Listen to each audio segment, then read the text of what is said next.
Hello, and welcome to the Christian Faith Publishing Author Roundtable. I'm your host, Chris Baker, and for the next half hour, we'll be speaking with several very talented authors about their newly released books, what their inspiration was for creating their unique stories, and why it would be a great book for you to read and share with your friends and family. So many people in this day and age suffer from the trauma of divorce.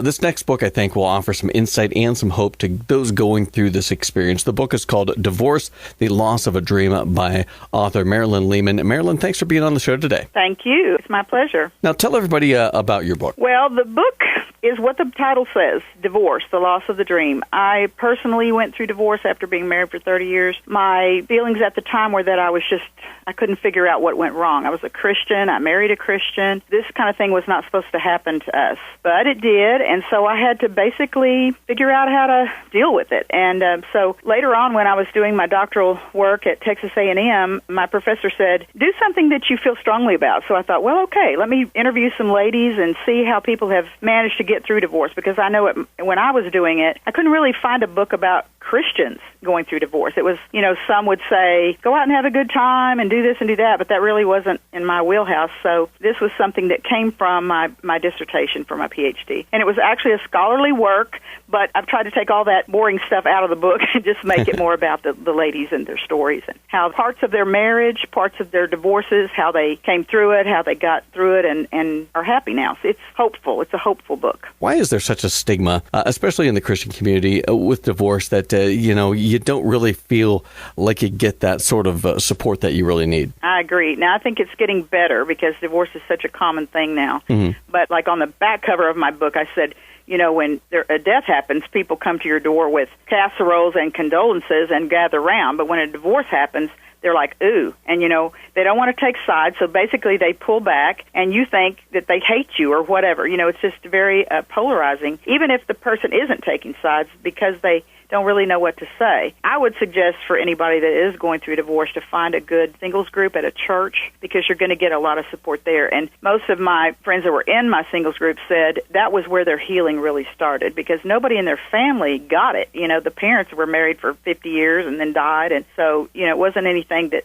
their families could really relate to, so they didn't really understand how to help you. But if you get with others who have gone through it, you can relate. And one of my friends said, yeah, after hearing everybody's story, I'll just take mine, because everybody else's was worse than what happened to me. What do you hope is the overall message that people get when they read this book, whether they've gone through a divorce or maybe they're thinking about it or they know somebody, maybe their child is going through divorce? What I hope they understand is that God works in mysterious ways, and I wanted to quote this song by Laura Story. It's called Blessings, and it says, what if your blessings come through raindrops? What if your healing comes through tears? What if 1,000 sleepless nights are what it takes to know you're near? What if trials of this life are your mercies in disguise? God can take whatever happens to you. For me, after 30 years, I just thought, how am I going to get through this? This is not something I ever planned for. But God can take that and help you and make you stronger and make you able to reach out to others, and, He can use it in your life. People always question, why does God let bad things happen to good people? Well, it's for your sake. Really, it's to make you grow, to help you grow. And I have grown so much. I have a wonderful life. I have great friends. I was able to do all the educational goals that I wanted to do. I found a new husband. Actually, God found this new husband for me and brought him to me. And I thought, oh, no, this can't be. He's just a wonderful man, very kind, very loving, and exactly what I needed. And so I would just say that you can get through it. Don't give up. Don't feel like your life is over, because it's not. Try to make some new plans and go for it. Well, I think this is going to be an excellent book and an excellent resource for people. The book is called Divorce, The Loss of a Dream by author Marilyn Lehman. You can pick it up at Amazon.com, Barnes & Noble, iTunes, Kobo, just a few of the online locations, as well as brick-and-mortar stores. Marilyn, thanks for being on the show today. Thank you. Up next on the Christian Faith Publishing Author Roundtable, an interesting book that covers a myriad of topics that I want to get right into. The book is called The New Wine by author Matthew Pinard.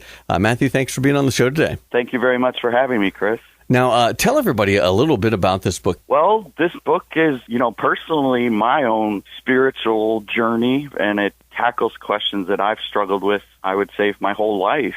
But if you're somebody that, for instance, let's say read the Da Vinci Code, this would be a book for you. If you're a classic rock fan, love Jim Morrison and the Doors, this would be the book for you. Well, that's one of the things that caught my attention because my day job is working at a classic rock station, and awesome. the Jim Morrison thing, it really intrigued me. So I'm really excited myself to read this book. What really inspired you? What made you want to write this book and tackle these questions? I was raised in a very strict kind of Christian ecumenical religion background. I'll just, tell you, I was forbidden from listening to rock and roll most of my teenage years. It was the devil's music.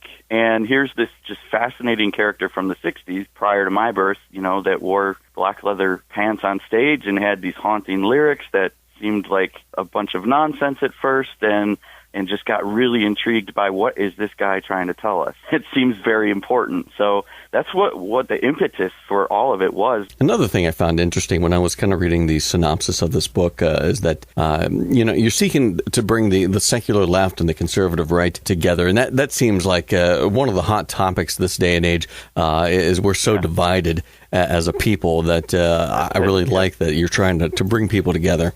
As a Catholic, I was taught always growing up that, Jesus is the uniter, whereas the devil or Satan, it wants us in division. Just turn on the news today, this morning. I think what divides most Americans is our presidential elections. Usually you watch candidates and they're constantly playing off the Christian right with the liberal Hollywood group and, trying to create this division and this hatred and this anger and this rage. And it's something that definitely, I think, weakens America. So I always saw Jim as this phenomenal rock star with this incredible voice and these lyrics, but he always preached about we're all from the same branch. And if you really listen to his lyrics, he's really talking about things like love and belief and those kinds of things, which I think are kind of lost even in today's world here 50 years later from when he was last here. And we're still facing the same, like you said, we're still facing the same issues, which is division, hatred, war, anger, that kind of thing. Now, when people read this book, what do you hope is the most important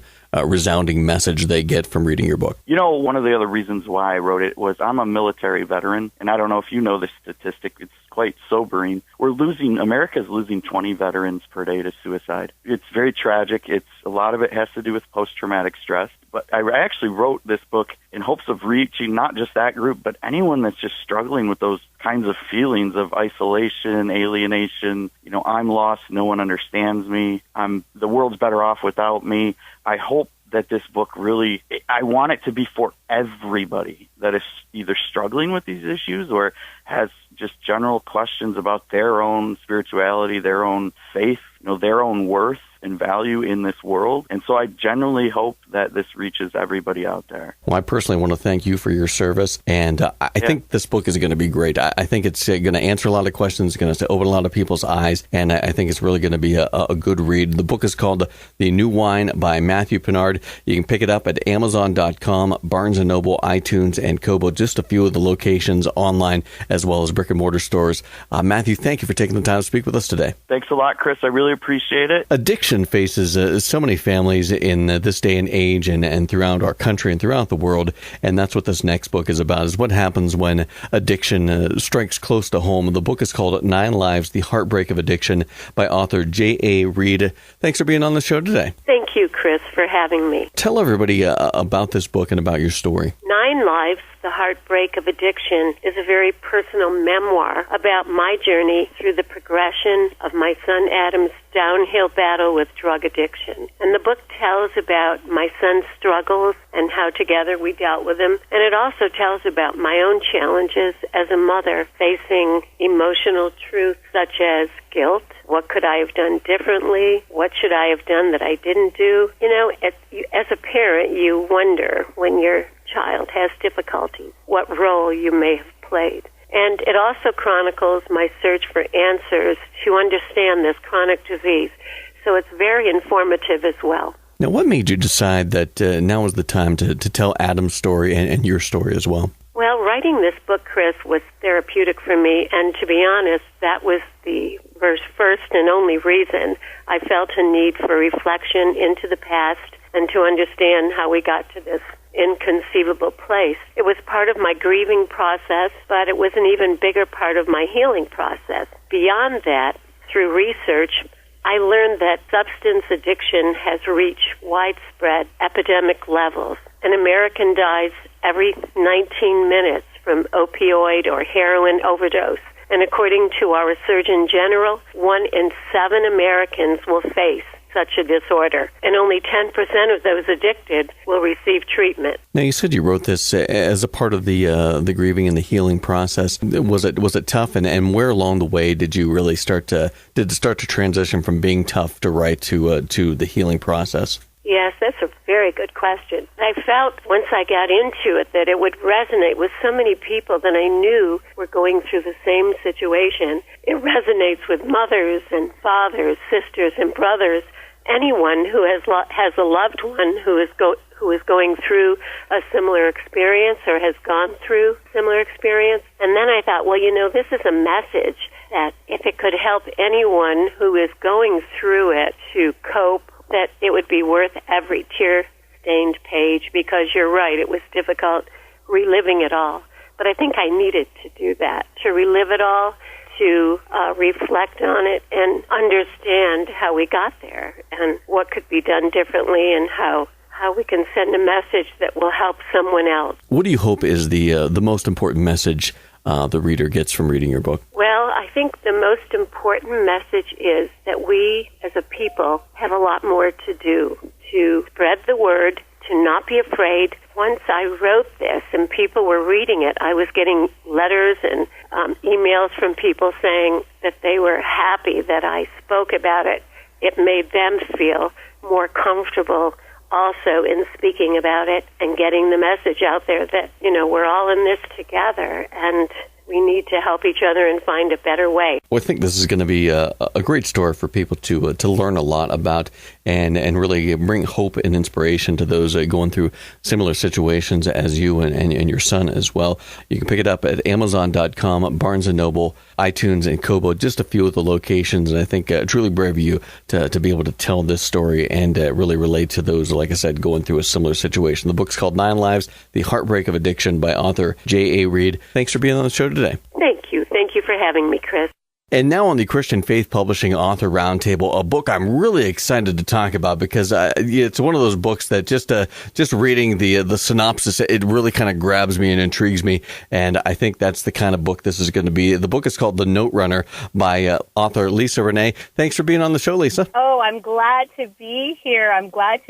It is an amazing book, and I'm glad that the synopsis grabbed you. Now, tell everybody a little bit about this story you've written. I would love to. So really, The Note Runner, it's about a kid. He really wanted a job. And so this guy named Mr. Sir took him under his wing and he gave him a job delivering notes. But Mr. Sir came with very strict rules. And one of the rules was, hey, never open the notes. You deliver the notes and that's it. But curiosity got the best of him after doing the job for about 8 years. And when he discovered what's in the notes, he's questioned with, what do you do now that you know the truth? So really the Note Runner deals with decision making. There is suspense, because a lot of times we often say, hey, I just know I'll do the right thing. But when you are confronted with something and you got money pulling you this way and you got bills, what do you really do when you know the truth? And so it goes down lessons of a lot of business lessons. It deals with family, life, and cancer, and a lot of athleticism too, because he was an amazing runner, and his running got him everywhere he needed to go. So that's it in a synopsis. I will not ever tell you what's in the notes, but I tell you when you find out, Chris, you'll be like, wow.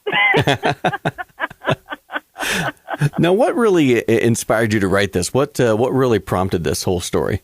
I talk to my dad every Friday. Every Friday we talk, and I say, Happy Father's Day. So he gets really excited because he gets Father's Day every Friday, whereas everybody gets it once a year, but not my dad. Nice. And, yeah. And so my dad, he just started talking about his life, and I have to tell you, I just started writing. And often when I look back at it, not to really freak anybody out, but my grandmother, she died of cancer, And I often feel like she gave this vision to me to put this story together. And her life in the story is very big, too, as well. Even though it's not a truthful book, it was built on a lot of truth and principles that my father dealt with as a child, wanting to have sneakers and clothes like a lot of other kids. But, it's a lot when you got a lot of kids in the family. And so he wanted to be a man at a young age, and he did, but he didn't realize when you become a man, there's responsibilities, and there are rules that you need to follow. And when you don't, there are consequences to those breaking the rules. So there you go. Now, when somebody picks up this book and they've read it through, what do you hope is the most important message they get when they finish reading your book? Wow. I think the message that comes to me that I really hope people get is that you will fall, right? We all fall, if we would be very honest with ourselves, but you have to know that that's okay.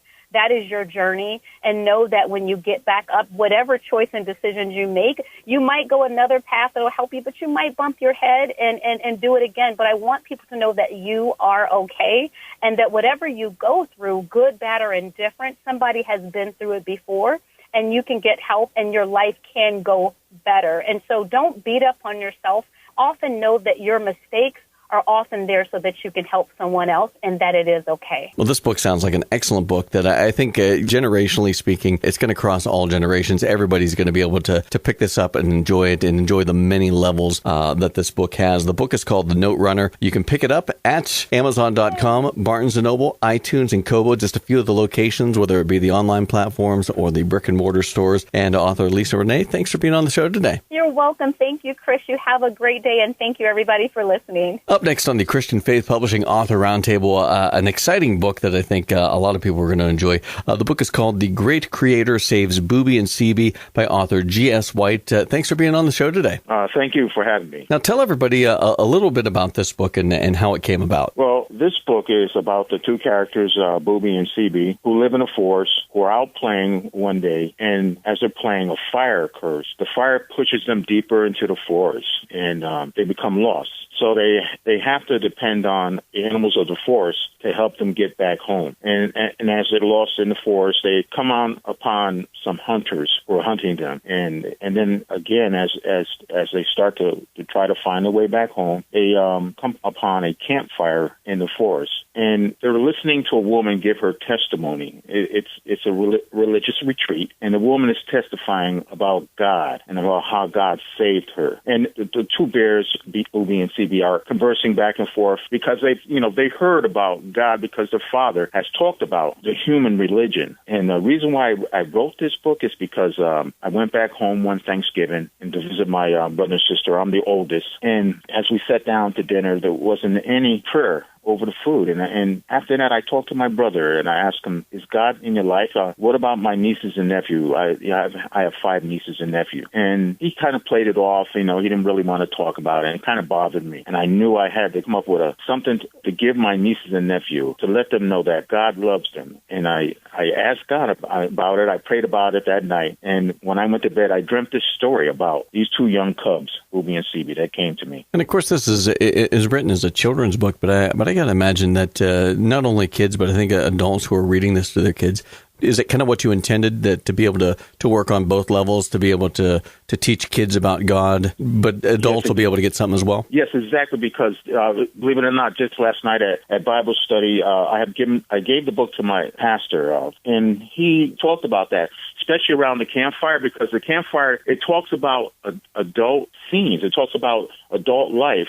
You have to have the parent sit down with the child, and I told him you have to have the parent read the book to him, and it's a chance for both parent and child to have that bonding about God. I mean, you have that growth, of course, of the child, and the parent is explaining their experiences with God. So I would like that parent to sit down and explain to them about the love what God has for them. Now, is this something you'd like to turn into a series with these characters, or do you have any other things that you'll be looking forward to writing in the future? No, I hope so. And I have so many other things that I want to do. I want to do with children books. I want to do the donkey that Jesus Christ rode in Jerusalem.